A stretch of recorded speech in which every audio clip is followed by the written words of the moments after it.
Bismillahirrahmanirrahim. Assalamualaikum warahmatullahi wabarakatuh. Alhamdulillahirrabbilalamin. Allahumma salli ala Muhammad wa ala ali Muhammad. Kembali lagi kita di Sarang Ukdilillah bersama kami Dr. Fadlur Rahman. Oke, kali ini kita akan melanjutkan pembahasan soal UKM BPD ya. Oke. Di sini ada suatu pertanyaan, yaitu apakah kemungkinan diagnosa pada pasien di atas? Oke, pertanyaan diagnosa ya. Pilihan jawabannya tromboangitis obliteran, yang B-nya Raynaud phenomenon, acute limb ischemic, critical limb ischemic, ada compartment syndrome. Jadi ini rata-rata adalah penyakit pada vaskular ya, pada pembuluh darah perifer. Coba kita baca soalnya. Seorang laki-laki usia 35 tahun datang ke IGD rumah sakit dengan keluhan nyeri hebat di ujung jari kaki kanan dan kiri sejak 3 bulan terakhir. Nyeri diperberat dengan aktivitas dan hilang jika istirahat. Oke. Diketahui pasien merokok 2 bungkus sehari sejak usia 14 tahun. Nah, pada pemeriksaan fisik terlihat ujung jari berwarna kehitaman dan teraba dingin. Riwayat penyakit kencing manis dan darah tinggi di sangkal. Apakah kemungkinan diagnosanya? Oke, kita lihat kata kuncinya.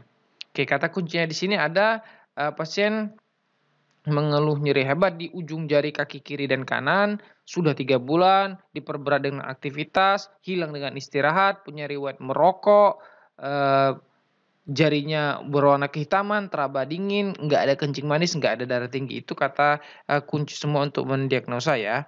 Oke, di sini dibilang tidak ada riwayat kencing manis dan darah tinggi, kemungkinan bukan disebabkan oleh aterosklerosis ya. Oke, maka pilihan jawaban yang tepat adalah, ayo apa jawabannya? Oke, jawabannya adalah tromboangitis obliteran. Tromboangitis obliteran. Rokok nggak? Raynaud phenomenon atau acute limb ischemic. Oke, coba kita lihat dulu ya. Raynaud phenomenon itu arteri yang lebih kecil yang memasok darah ke kulit mengkerut berlebihan akibat suatu rangsangan, misalnya rangsangan dingin. Jadi adanya pengkerutan atau konstriksi dari ujung-ujung arteri kecil yang disebabkan oleh rangsangan seperti dingin sehingga membatasi suplai darah ke daerah yang terkena. Jari tangan, jari kaki, telinga atau ujung hidung mati rasa dan terasa dingin saat suhu yang sedang dingin-dinginnya atau saat dalam kondisi stres. Nah, kondisi ini sering disertai dengan biasanya perubahan warna kulit. Warnanya biasanya kebiruan seperti itu. Jadi faktor pencetusnya biasanya udara-udara dingin seperti itu. Dan kebiruan itu terjadi di ujung jari, ujung tangan, kebiruan atau pucat ya. Nah, sedangkan ini untuk acute limb ischemic, untuk Raynaud phenomenon itu enggak ada berhubungan dengan riwayat merokok, bahkan timbul nyeri diperberat oleh aktivitas, itu tidak khas untuk Raynaud phenomenon ya. Nah, sedangkan acute limb ischemic biasanya ada memang gejala claudication intermittent, nyeri saat aktivitas dan hilang saat istirahat. Tapi dia kan disertai gejala 6P seperti itu. Nah, sedangkan untuk critical limb ischemic itu kondisi penyakit perifer atau penyakit arteri perifer lah ya, tungkai bawah yang paling berat di mana didapatkan nyeri iskemik saat istirahat. Nyerinya itu justru saat istirahat dan adanya ulkus atau ulcerasi akibat masalah insufisiensi di arteri, bahkan bisa terjadi gangren pada kasus critical limb ischemic. Nah, compartment syndrome ini adanya daerah kompartemen yang mengalami tekanan sehingga mengurangi aliran darah sehingga bisa mengakibatkan kekurangan nutrisi dan pasokan suplai oksigen dan darah ke otot dan bagian saraf-saraf. Gejalanya 5P biasanya. Ya, gejala yang PP itu painless, pulselessness, pallor dan sebagainya seperti itu. Nah, kalau kita lihat di sini di slide, di sini ada Berger disease ya, atau tromboangitis obliteran. Itu secara khusus paling sering dihubungkan oleh karena merokok. Lagi-lagi pokoknya kalau ada pucat, kehitaman, nyeri, ujung-ujung jari, oleh karena ada tulisannya merokok, pilih aja burger disease atau thromboangitis obliterans. Nah, terus biasanya terjadinya ini akibat oklusi pada arteri muskular dengan predileksi pada pembuluh darah yang biasanya di tibial. Nah, presentasinya itu gejalanya bisa tampak sebagai nyeri yang tidak dipengaruhi aktivitas biasanya. Nah, bisa juga ada gangren atau ulceration atau ulkus ya, maksudnya di situ. Nah, selanjutnya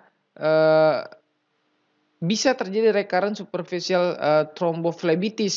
Jadi phlebitis radang pada vena biasanya bisa terjadi itu.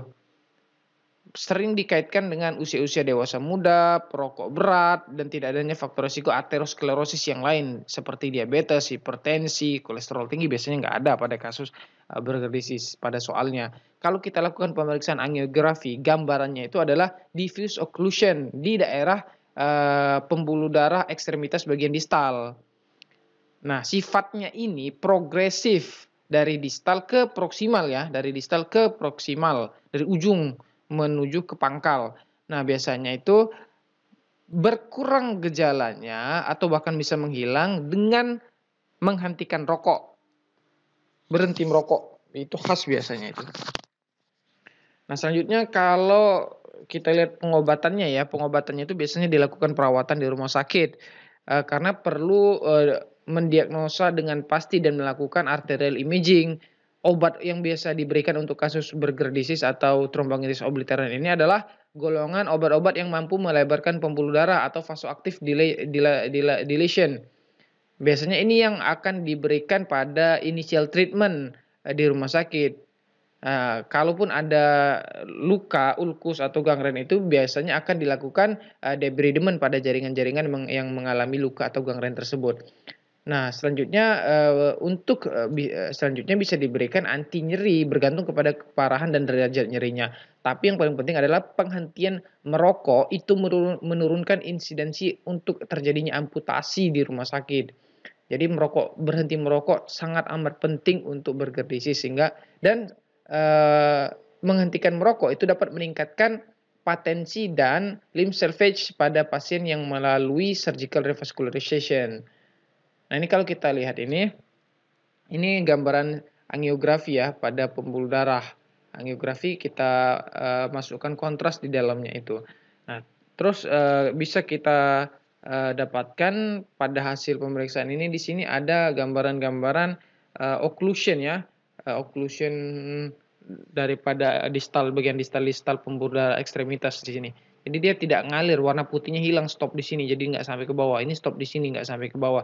Ini stop di sini, nggak sampai ke bawah, nggak sampai. Jadi aliran darahnya terhenti, terblok di sini. Oke, jadi ada occlusion, sumbatan di sini ya. Di sini pada gambaran angiografi. Nah, ini kalau kita lihat bila ada obstruksi atau occlusion pada pembuluh darah, ujung dari jari ini tidak mendapatkan suplai oksigen dan nutrisi. Akibatnya bisa terjadi kematian jaringan yang mengakibatkan perubahan warna jaringan itu dari awalnya merah atau terisi dengan darah berubah menjadi pucat, bahkan berubah menjadi kehitaman karena sudah terjadi nekrosis atau gangren di ujungnya. Nah, terus obat-obat yang bisa diberikan yaitu adalah obat golongan vasoactive drug yang bisa membuat yang tadi kan penyebabnya oklusi, penyempitan atau ada penghambatan dari alirannya. Kita buka hambatan aliran itu dan kita lebarkan pembuluh darahnya. Bisa kita pakai obat-obat seperti nifedipin. Itu bisa mendilatasi perifer dan meningkatkan aliran darah ke distal. Biasanya diberikan bersamaan dengan penghentian rokok. Berhenti merokok, kasih nifedipin, kasih antibiotik sama ilopros biasanya saat di rumah sakit.